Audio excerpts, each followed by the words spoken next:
So when I was a teenager and I was, caught up in a lifestyle of crime or as a gang, as society will label us, I felt that was the part where I'm trying to fill in the hole that was in my heart, if that makes sense. So all of that emptiness from when I was younger, I was just trying to fill it in with girls and thrills, doing crime and just being part of the boys, part of the lads or part of the group, part of the bunch, just doing what everybody else is doing. Learnt behaviour in that lifestyle is about image. Everything is about image. Not just how you look, but how people address you, how people talk about you. So it's kind of like you have to have a certain lifestyle to kind of portray a certain personality. And then I've met a lot of people that have struggled with mental health in various ways, whether it be through addiction, through substance abuse, through their temperament, literally through like their day-to-day outlook on life.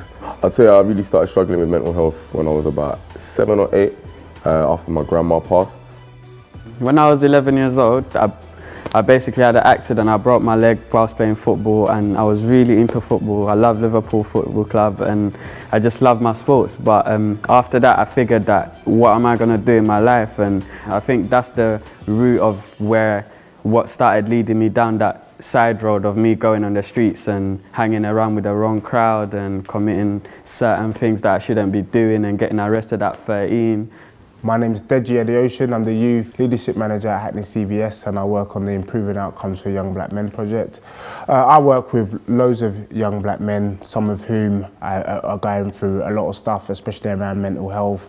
When I was depressed, I want to say mainly music was my outlet and was also a certain source of information.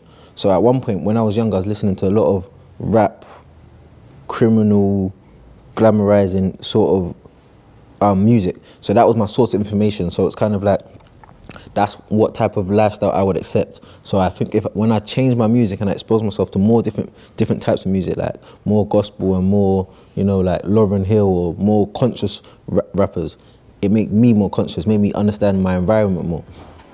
When my grandma passed, in terms of dealing with it, I wouldn't say I really had an understanding of it. That's probably where a lot of the anger stemmed from. Because I was very young, but I was very, very close to my grandma. She was like my second mother. I went to 7 different schools because I used to have such a bad behavioural record.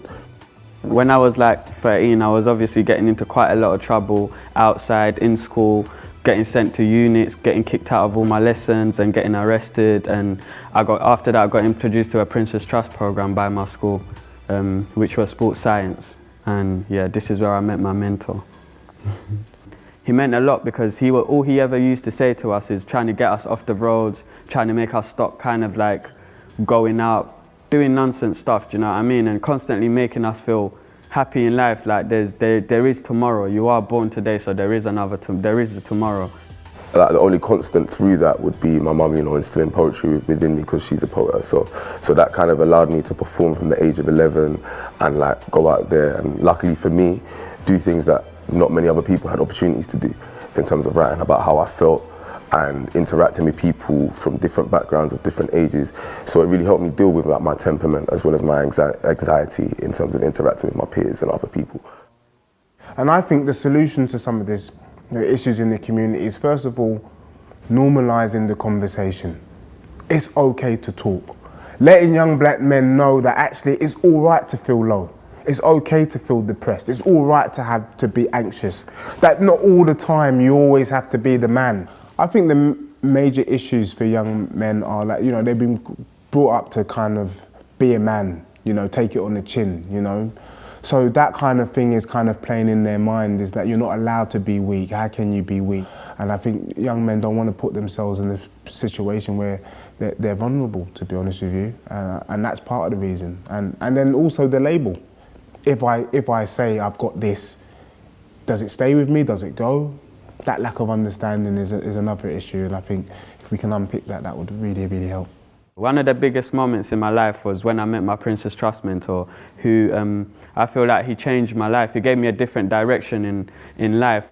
At the time, all he wanted to do is just show us the the best in life, and he helped us, spoke to us, gave us his time, you know, like tried to meet us outside school and stuff. It was love, and he really cared for us. Yeah, so if you're in a dark place, I think one thing you should do is change the people around you. Just look at your friends and kind of see what are their, you know, aspirations and what are their influences. So the same thing, so if they're not conscious and they're not looking into conscious things about changing themselves, that's not going to help you. Or, you know, look, only diamonds can sharpen diamonds. So if you're not around diamonds, you're not going to get any sharper. You're going to stay blunt in life. You're not going to go nowhere. And yeah, that's it. That's the simple thing. I would say the solution to it is to find whatever allows you to express yourself. I was lucky in that my mum gave me writing, and that's what worked for me. But I see loads of people that have dealt through their mental health through, whether it be sports, whether it be like even youth work, in terms of like they like being around youth and like being able to talk about things because they've never had that kind of area in which to do so. So I think everyone needs to find something that allows them to completely be as comfortable as possible, which is difficult nowadays, especially in London. Since I had a mentor, this helped me so much to get away from that environment, because look where the roads can lead you to. And I mean, come on, for me, the roads have led me. I came from the roads to lead my mum to Buckingham Palace, to meet Prince Charles. She's crying. I've been in movies, I've been on TV. You know, I've got my own comedy sketch shows. I've toured the country. I've performed in Africa. I mean, I'm writing my own film soon. It's a lot of things that are happening, but I never thought any of these things will happen. So it's like, you don't know where you're destined to go in life. So if you keep yourself in that one place, you're never gonna get out of it. This is why I'm a mentor and a youth leader now, because I wanna take those kids out of them surroundings and show them where the roads can actually lead you to, the proper roads. Be yourself and go out there and reach for it. Get your goal, do you know what I mean? Because only you can stop yourself. And trust me, you don't know where it's gonna lead you, believe me. Trust me. Literally. I hope I said the right thing.